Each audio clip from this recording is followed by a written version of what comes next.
Memorial Day weekend, a lot of times, is kind of a flagpole for the baseball season. We'll take a look at all of the National League East, and we'll take a look, of course, at the Phils as, Tim Kurkjian, ESPN, joins us here. Tim, the Phillies are still relevant on Memorial Day. How shocked is the baseball world? Well, I think we're all shocked. I saw them in spring training. I didn't see any way that they could score enough runs to be even mildly competitive, even for 2 months. And yet they've scored a few more runs than I thought, but obviously their young pitching has been really good. And no matter where I go, people are talking about Vince Velasquez and Aaron Nola, Jared Eichhoff. I mean, they have some good young arms there. It's really something to build upon. And when you look at some of the other teams rebuilding right now, like the Braves, for instance, you just see how much better the Phillies are at this, or how much better they did restocking the shelf. And even though the Braves are going to be good someday, the Phillies have gotten here quicker than I thought. I'm not suggesting they're going to make the playoffs, but this has been a pretty impressive first 2 months for them. Tim, you take a look at something that you said is scoring enough runs. They're not scoring a lot of runs. They're barely scoring runs, but I think that kind of shows how the game is changing. No, like the fact that pitching and defense is just so important in today's game.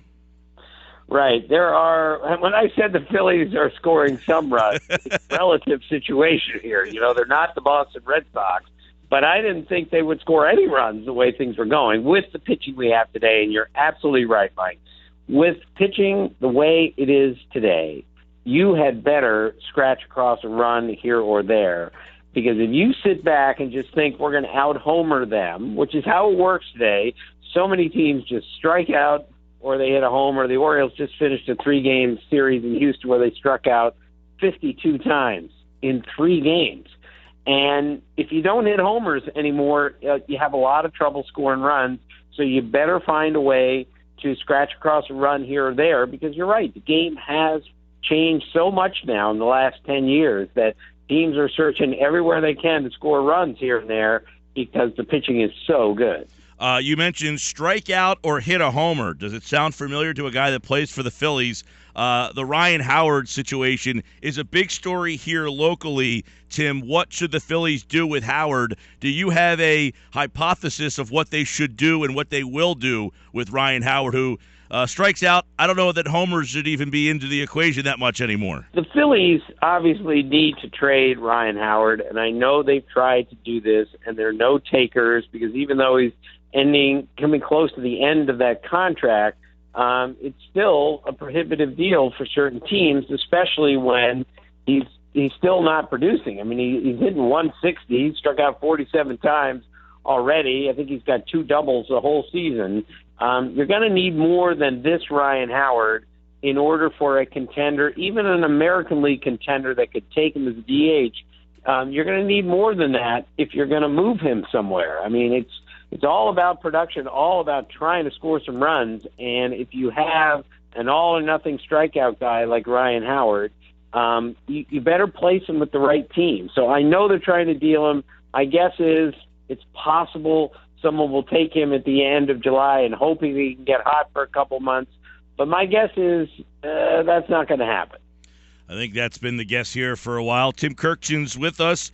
And while we have Tim, we want to remind you, Sunday night baseball with Carl Ravitch, Dallas Braden, and Tim Kurkjian on Sunday at 7 o'clock.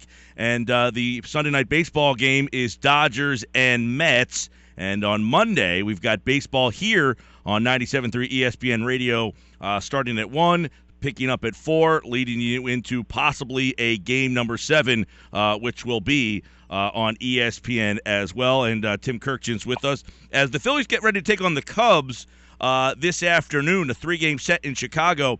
A lot of people wonder, is this like a measuring stick? Is this a barometer? Is that what this season was about for Philadelphia, to say, hey, if we could beat the Cubs 2 out of 3 or even get 1, that we feel like we've accomplished something?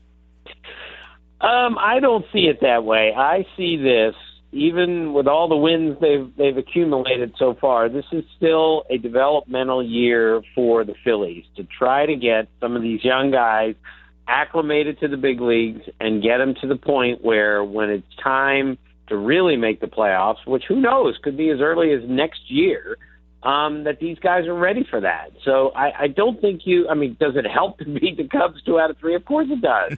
But is that something that should be measuring this season? I don't think so. The measurement, again, is how well these young guys come along. And if they all start coming at the same time, trust me, you guys know this. It's a very exciting thing to watch. Young guys develop right in front of your eyes. And it's not that winning is not important. It always is. But developmental players are the most important thing. And that's where they are right now with the Phillies. Yeah, and I think it's interesting because the last 3 years have really been spent being very critical of Ruben Amaro, myself included. I will put myself on that list. You know, it didn't look like they were ready for the rebuild. But when they finally pulled the Band-Aid off and said, you know what, we're going to do it, do you look at what Amaro did and have to say, you know what, that guy deserves some credit for today's team? Yeah, I don't think there's any doubt about that. People were critical of Ruben, and for good reason, but there is also a time to say he did a pretty good job with help from others in that organization of bringing in some pretty good people when they made the trade. The last one, of course, with the Ken Giles trade, which really wasn't Ruben, but others were involved there. That was a great move, and that's where you have to judge these things as you go along and say, well, they lost a lot of games at the end, but they really started to bring in some players. And that's where the Phillies have done a really nice job. And if you're going to rebuild, that has to be the first thing you do, not just unload players, but you better get back good players in return and then develop them properly. Tim Kurkjian's with us. You look around baseball, Tim, and you see the Angels with the Pujols deal. I know Trout's playing very well, but he's getting paid a ton of money, and that team's 21 and 26 as we speak. There's a lot of huge contracts around this game. Do you and you just mentioned a couple of trades where you gave up 5 players to get a Ken Giles and Cole Hamels, who's pitching well. But do you think the big contracts and those type of veteran for prospect trades will be limited as we move on in today's baseball? Well, I've said that before, and then teams come out and give the pitcher 7 years. So I'm done saying the big contracts are over, because they're not, because so many teams, including the Phillies now, have a lot of money to deal with. And when you have a lot of money, the quick fix is to go buy a free agent, and I'm all for that if, of course, you can afford it. However, I think what we're learning is that this is a young man's game more than ever now, and keeping your young players is absolutely critical. Now, that doesn't mean the Rangers made a mistake getting Cole Hamels. Maybe they win the World Series with him this year, but you better be sure you're getting the right person if you're going to give up that much young talent, because most of our good teams today are keeping and developing their own guys. It's cheaper. It's just a better way to run an organization, and that's what you better do, because people are going to look at the Ken Giles deal, which has a lot, many chances to be good, but it's not been good so far for the Astros. You look at Shelby Miller to the Diamondbacks. They gave up an enormous amount to get him, and he's 1-6 with an ERA over 7. This is a reminder to teams. You better be certain before you trade your young kid. And not only him, Greinke, too, who got a monster deal on Arizona, 21 and 28. I guess, Tim, it goes to the philosophy of the team. Is it more important to win today, or do you want elongated success? Like, the Phillies are in a weird spot where they didn't expect to win, and it's like I feel bad sometimes for the players who are working hard today for them to hear, well, it's not about this year. And these guys are out there every day, and yet they're being told, well, we're not really playing for this year. We're playing for 3 years down the line. I feel like I guess it's a philosophy of what's more important for these teams, winning today or being a long-term winner. Well, realistically, it's a long-term situation, and the players today still need to have enough pride to say, okay, I'm in a losing situation, whether it's Cincinnati or Milwaukee or somewhere else. They have to have enough pride to say, well, we're still going to try to win today, and I'm still going to do my best today, because every one of them should realize if I play well here, I'm going to be with this team when it's good. And that's kind of the idea. If you're a young Philly right now and you're told, well, it's not always about this year, you're saying, well, we're going to be really good in 2 years, and I'm going to make sure I'm right in the middle of things.